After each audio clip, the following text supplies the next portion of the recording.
Nabi Muhammad Shallallahu Alaihi Wasallam bersabda, "Ma mim muslimaini yaltaqiyani yatasofahani illa ghufirallahuma qabla ayyaftariqo." Jadi tidak ada dari dua orang Islam yang saling bertemu keduanya, tidak ada dari dua orang Islam yang saling ketemu keduanya kemudian berjabat tangan, saling berjabat tangan, kecuali maka Allah akan mengampuni dosa dari kedua orang itu.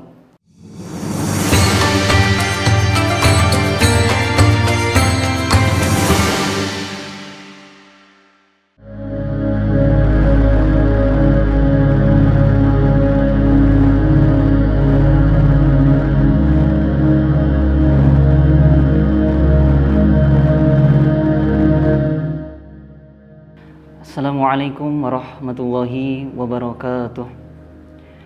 Saudaraku muslimin dan muslimat dimanapun berada, alhamdulillahirabbil alamin, asyhadu an la ilaha illallah wa asyhadu anna muhammadan abduhu wa rasuluh sallallahu alaihi wasallam wa ala alihi wa ashabihi amma ba'da.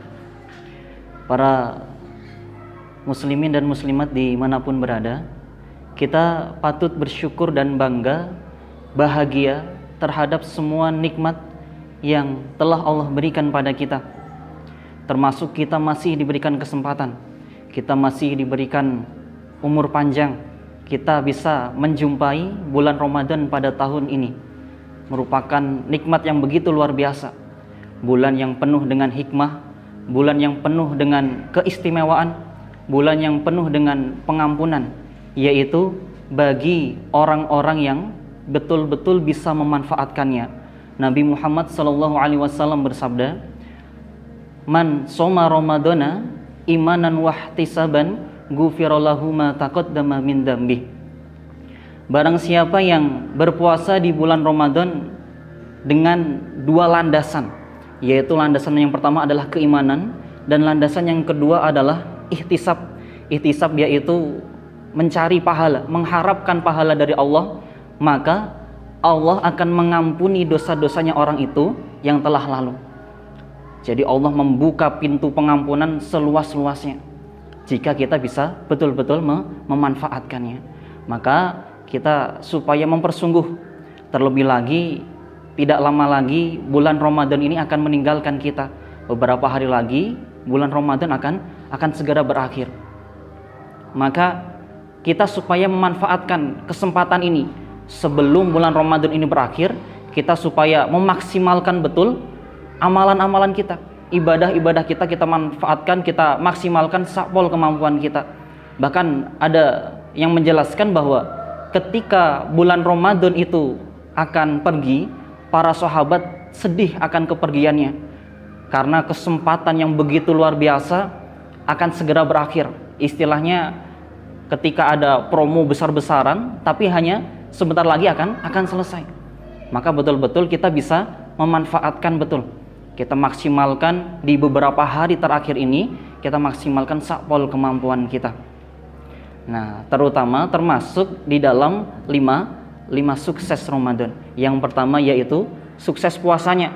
Puasa menahan lapar, menahan haus dan juga menahan hawa nafsu. Jadi tidak hanya perut kita yang berpuasa, tapi semua anggota badan kita juga berpuasa, yaitu menahan hawa nafsu. Kemudian sukses sholat tarawihnya di setiap malam bulan Ramadan. Lalu sukses tadarusnya, yaitu bagi orang yang sudah lancar bacaannya, maka diusahakan bisa khatam minimal 1 kali 30 juz dalam 1 bulan minimal. Syukur-syukur bisa lebih. Dan bagi yang belum lancar bacaannya, maka diupayakan di dalam bulan Ramadan ini bisa lancar bacaannya. Jadi jangan malah minder, jangan malah gengsi atau malas, jangan.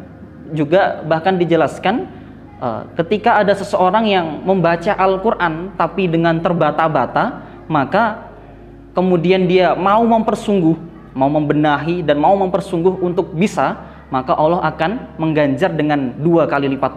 Masya Allah.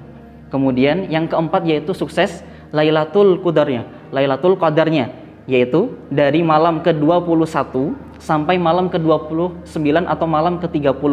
Di 10 malam terakhir ini di bulan Ramadan ada satu malam yang begitu luar biasa, malam yang malam yang lebih baik daripada 1000 bulan, yaitu Lailatul Qadar. Lailatul Qadri khairum min alfi syahr, lebih baik daripada 1000 bulan. Kalau dikisarkan ya kurang lebih 83 tahun, yang mana mungkin umur kita nggak nyampe sampai 83 tahun itu. Maka merupakan kesempatan yang luar biasa, hanya satu malam tapi keutamanya lebih baik daripada 1000 bulan. Masya Allah. Dan yang terakhir yaitu sukses zakat fitrahnya, yaitu sukses zakat fitrahnya. Jadi setelah beberapa rangkaian amalan di bulan Ramadan kita lalui, nah dengan kita membayar zakat fitrah, maka sempurnalah semua amalan yang kita kerjakan. Maka kita pastikan sebelum bulan puasa ini, bulan Ramadan ini berakhir, maka 5 sukses ini kita sudah capai semua. Dan selanjutnya para muslimin dan muslimat sekalian, selanjutnya setelah kita melalui rangkaian ibadah tersebut, lalu kita rayakan, yaitu pada hari raya Idul Fitri. Hari raya Idul Fitri itu adalah hari rayanya seluruh umat Islam sedunia. Semua orang Islam merayakan. Aid artinya hari raya. Ada juga yang menjelaskan Idul Fitri, yaitu apa? Kembali ke fitrah, kembali ke kesucian. Karena di 1 bulan penuh kita beribadah, kita puasa, sholat dan tadarus dan lain-lain, istilahnya kita dibersihkan, kita dilebur dosa-dosanya sehingga kembali fitrah, dosanya jadi 0 lagi. Maka betul-betul dirayakan hari kemenangan tersebut gitu. Jadi termasuk juga di dalam hari raya Idul Fitri itu ada beberapa sunnah yang harus atau yang supaya kita kerjakan, yaitu yang pertama, supaya memakai pakaian yang terbaik. Nggak harus pakaian yang baru, yang penting terbaik. Kemudian juga untuk laki-laki, khusus bagi laki-laki disunahkan memakai wangi-wangian, tapi untuk perempuan ya tidak disunahkan, jangan memakai wangi-wangian yang semerbak. Yang selanjutnya yaitu disunahkan makan sebelum berangkat ke tempat sholat id. Disunahkan makan terlebih dahulu, yaitu sebagai isyarat bahwa hari sudah tidak puasa lagi. Dan yang selanjutnya, sunnah yang berikutnya adalah yaitu ketika berangkat menuju ke tempat sholat id, maka dengan berjalan kaki. Ini bagi yang tempatnya atau rumahnya dekat dengan tempat sholat.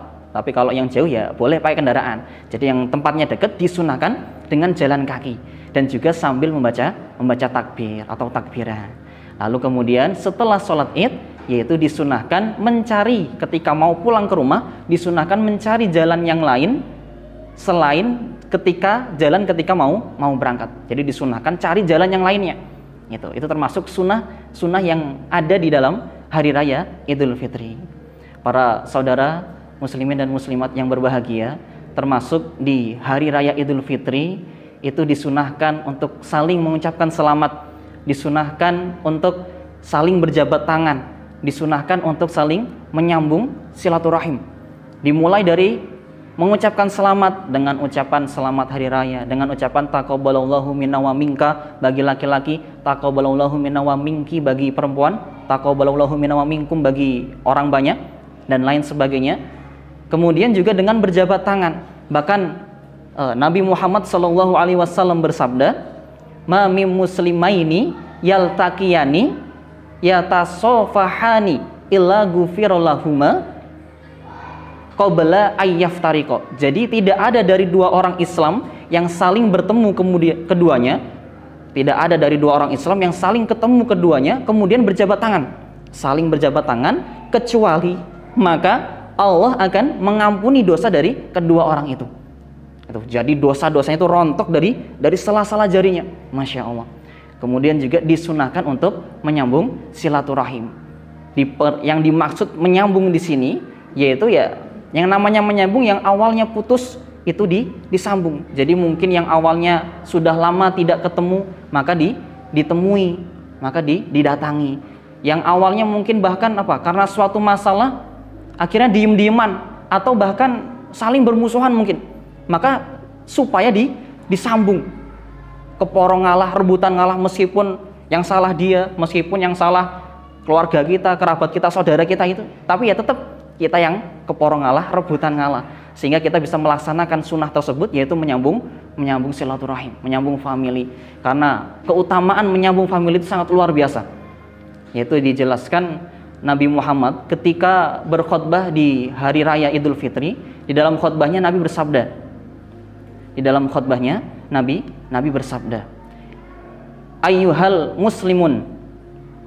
muslimun silu arhamakum. Man ahabba ayyubsata fi rizqihi wa yunsa fi atharihi falyasil rahimahu. Jadi wahai orang-orang Islam, kalian menyambunglah famili. Barang siapa yang di situ ingin rizkinya dibentangkan, kemudian ingin umurnya dipanjangkan, maka hendaklah dia menyambung famili. Jadi keutamaan dari menyambung famili, menyambung silaturahim, menyambung persaudaraan ini sangat luar biasa, dibentangkan rizkinya dan juga dipanjangkan umurnya. Masya Allah. Maka kita supaya memerlukan sunnah tersebut. Kemudian yang selanjutnya, tidak lupa kami mengingatkan dari sekian banyak amalan ibadah yang kita lalui di bulan Ramadan, ditambah lagi istilahnya kita sudah fitrah lagi, kita sudah suci lagi dari dosa-dosa. Maka ketika bulan Ramadan sudah berlalu, jangan di situ kembali ke setelan pabrik, jangan di situ kembali menumpuk dosa-dosa lagi, jangan. Melainkan supaya kita bisa konsisten, supaya kita bisa istiqomah terhadap apa yang telah kita kerjakan di bulan Ramadan. Amalan-amalan baik yang sudah kita kerjakan, tadarusnya, sholat sunnahnya dan lain-lain, mungkin bisa juga ditambah dengan puasa sunnah, itu supaya di istiqomah. Istiqomah itu ya konsisten, terus-menerus diperjuangkan, terus-menerus sampai tujuannya berhasil. Dijelaskan di dalam surat Fussilat ayat 30, Allah Subhanahu wa taala berfirman, Innalladzina qalu rabbunallah wastaqamu tatanazzalu alaihimul malaikah alla takhafu wala tahzanu wa abasyiru bil jannah allati kuntum tu'adun. Jadi sesungguhnya orang-orang yang sama mengatakan bahwa Allah itu adalah Tuhanku, orang-orang yang mengatakan Allah adalah Tuhan, wastaqamu, dan dia istiqomah. Jadi tidak hanya secara lisan, juga secara perbuatan. Kalau orang ngomong Tuhannya adalah Allah, maka ya otomatis secara praktek, secara perbuatan juga diamalkan, yaitu melaksanakan semua perintahnya, menjauhi semua larangannya. Kemudian dia bisa istiqomah, dia bisa konsisten mempertahankan amalan tersebut sampai ajal matinya. Maka ganjarannya apa?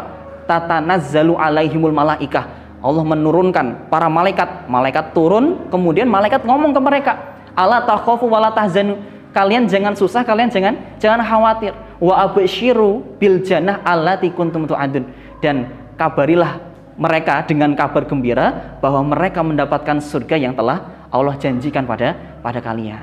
Masya Allah. Jadi termasuk keutamaan dari istiqomah, yaitu bisa menghasilkan surga. Termasuk kan syarat dari suatu amalan adalah gimana akhirnya. Innamal a'malu bikhawatimiha. Sesungguhnya amalan itu tergantung pungkasannya, tergantung akhirnya. Maka jangan sampai akhir yang kita kerjakan itu jelek, sedangkan kita nggak tahu kapan mati kita, kapan ajal kita. Maka supaya selalu terus-menerus konsisten, karena ajal nggak tahu kapan datangnya, ya selalu terus-menerus. Jangan berhenti, jangan istirahat dulu. Ada istilah, tundalah istirahatmu untuk istirahat yang sesungguhnya, yaitu di akhirat nanti. Maka semoga kita semua bisa Allah berikan, bisa istiqomah di dalam amalan kita. Semoga Allah paling aman, selamat, lancar, barokah di setiap perbuatan kita, di setiap hari-hari kita, sehingga kita bisa husnul khotimah, bisa sukses dunia dan akhiratnya. Alhamdulillah, jazakumullah khairan. Banyak kurang lebihnya dari kami, dari saya minta maaf yang setulus-tulusnya. Akhirul qouli hadza, wassalamualaikum warahmatullahi wabarakatuh.